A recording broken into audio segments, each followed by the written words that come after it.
in today's video, I'm gonna go ahead and pull the cab.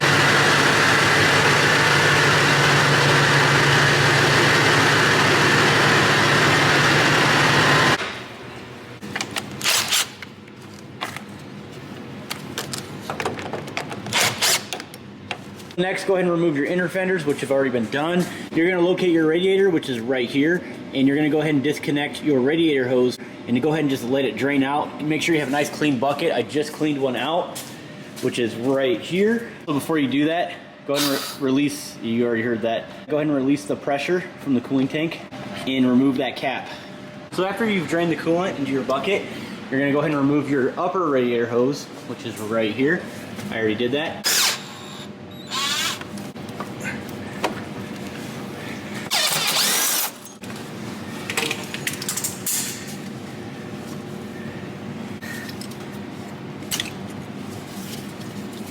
And that's what it looks like when it's disconnected.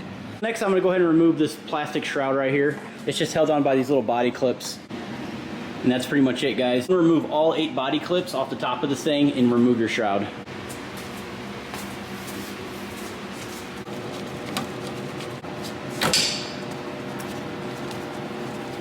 Disconnect that mass airflow sensor, get that out of the way, and I'm gonna go ahead and remove all the duct work.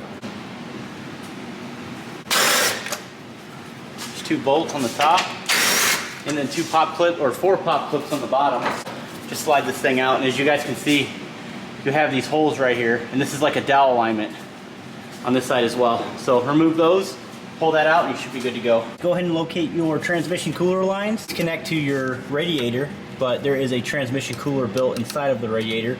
You're gonna have these little safety clips right here you're gonna have to remove. Make sure that you keep these because you will be using them to reinstall. In my case, I'm actually going to be installing some more upgraded transmission lines, so I won't be needing them. Once you've removed that clip, all you got to do is just pull this back. Once you've done that, go ahead and remove the other one down there and these guys here in the front. All right, I'm going to go ahead and remove this bracket that holds my air intake system. I'm on the passenger side inner fender. There should be 3 bolts, 10 millimeters. There's 2 that connects there and then 1 that connects to the overflow tank. So go ahead and remove that. So one thing I forgot, once you remove this upper hose right here, remove the lower hose from the overflow tank as well. Next, I'm gonna go ahead and use my 3/4 line disconnect tool, which I already did, just to speed things up. As you can see, I've already disconnected the hoses from the firewall, but be very careful because these plastic lines can easily break. So this AC has already been released, okay? So there's no Freon in the system. So this is why I'm doing it this way. All right, so I just unplugged it. Of course, make sure you remove your sensor as well. Here's the way in case you want to keep your AC charged, okay? So 4 15-millimeter bolts, 1, 2, 3, and 4. Go ahead and release the tension off of your belt tensioner. Remove your belt so you can remove this off of the AC compressor. So once you remove those bolts, go ahead and just grab this right here, pick it up, and then basically flip it upside down very carefully and put it right on the edge of that fender. That way you don't have to worry about removing the Freon from the system. So that's one way of doing that. Like I said, I've already released the pressure, so I don't need to do that. So I'm gonna leave that there, leave all this connected. So basically at this point, guys, I'm gonna go ahead and remove my power steering lines from my hydro boost, which is right there.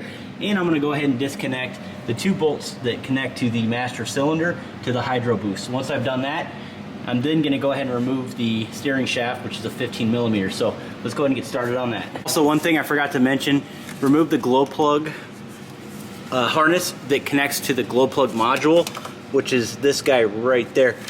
Once you pick up, this is gonna get snagged up. So make sure you remove that. And then at this point, guys, I went ahead and just removed the 2 15 millimeter nuts, which connect there. There's a 16 millimeter right up here that you have to remove on this line, and then an 18 millimeter right there. So go ahead and remove those as well as your return hose, and you are good to go. You're freed up there. This is gonna stay with the engine when the cab goes up. And then like stated before, we're gonna remove our 15 millimeter bolt from our intermediate steering shaft, which is connected to this right here is your steering shaft. So just 1 bolt that goes through, 15 mil. There will be a ground strap that's connected to this cab. It's a 10 millimeter. Go ahead and remove that. And I'm gonna go ahead and just put this back on so I don't lose it. So once you've removed your electrical box, you're gonna go ahead and come on down here through the inner fender, and you are going to locate your engine control module, which is this thing. It's called an ECM, and you're going to have these two big clips, basically that clip right on here like this, just like that, and then there's a little latch that comes down and snaps in. So basically you're going to go ahead and just pull back like that, slide it off. You'll have another one right here, just like that, all the way down, and it'll come right out. So you're disconnected from there. So now your transmission control module, which is this guy, as well as your ECM, is now disconnected. So next we're going to go ahead and peel back this wiring harness. Anything that disconnects to all the way up to, I believe, the air dryer, all the way to the firewall there, you're going to have to remove all these little clips. Go ahead and work all of these little clips off of the sensors, alternator, ECT sensor, like basically all this stuff. Just keep following it. As you can tell, it's kind of a mess. It's connected to here, so you're going to remove that. That's a 12 mil. And we're also going to be removing this one as well.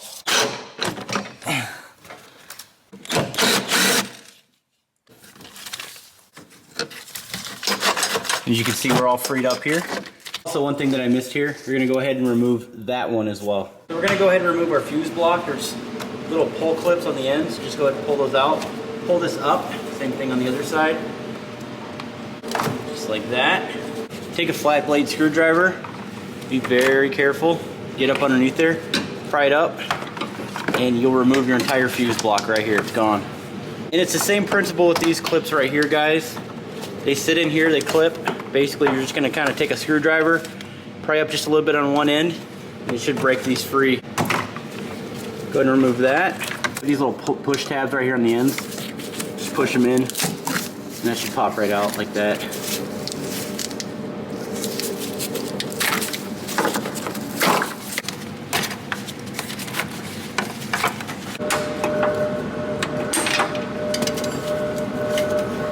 So go ahead and disconnect your e-brake cable, and then after that we're going to go ahead and disconnect our transmission shift cable, which is right there. Bear with me, guys, I know the lighting sucks, but you're going to pull up on this metal clip right here. Go ahead and remove that. Don't lose it. You're going to go ahead and push in on these little plastic clips. If you've done that, go ahead and move it backwards just a little bit, and it'll come right out just like that. We're going to be removing 8 cab bolts. I'm going to be using a 21 millimeter with a 1/2 inch electric. Basically, you're going to have 6 underneath the cab, and you're going to have 2 that's connected to this core support, which is right there.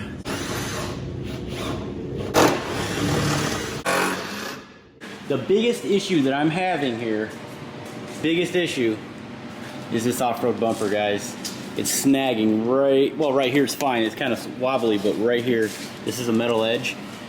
And that's a metal edge, and it's kind of like wedged underneath there. So I gotta lower it down a little bit.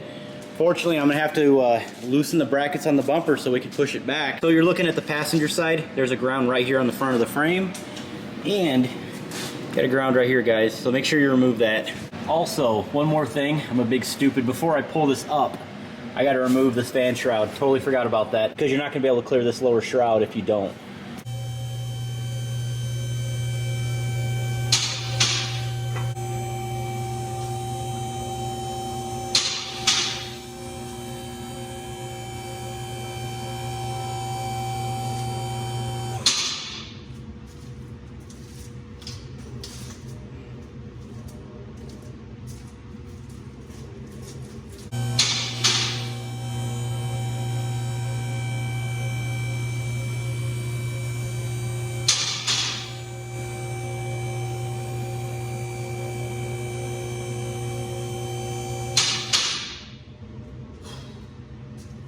We're done, guys. We did it. The process on this took me about 3 hours, only because this is my first time pulling an LMM cab, if you will, an 07.5 to 2011. So it's a little different. You know, you have a few little odds and ends that you have to work with. LMLs are a little different as well, but the 01s to 07s are very similar. I know the LB7s are a lot easier to pull. I pulled LB7 cabs quite a bit. Also, guys, I went ahead and put the footings right underneath the pinch welds. If you guys have rusted rockers, do not attempt that. Go right underneath the cab. All right, I think that's your best bet, so you don't have to worry about anything. But luckily this truck came from Kentucky. There really wasn't much to it. I mean, you had the fan shroud, which I totally forgot to pull. Once I started picking up on there, it just hit me. I'm like, I gotta pull that thing or I'm gonna destroy the bottom shroud, which is connected to the radiator. Really all I did is just pull the grill, you know, the air box, a few little pieces, the duct work. But what you see is what I removed, as well as, you know, all the HSP goodies. But essentially, if you're doing this on a stock truck, it's pretty much hot side, cold side air intake. That's really what you're looking at, as well as the upper radiator hose. Probably shouldn't have had to have removed the top engine harness. I don't think that was necessary, but since I'm pulling heads anyways, it's probably a good idea that I just start removing that stuff. But yeah, that's it for this video today. Thank you guys so much for watching. Make sure you subscribe, hit that like button if you enjoyed the content. We'll see you on the next one. Stay tuned.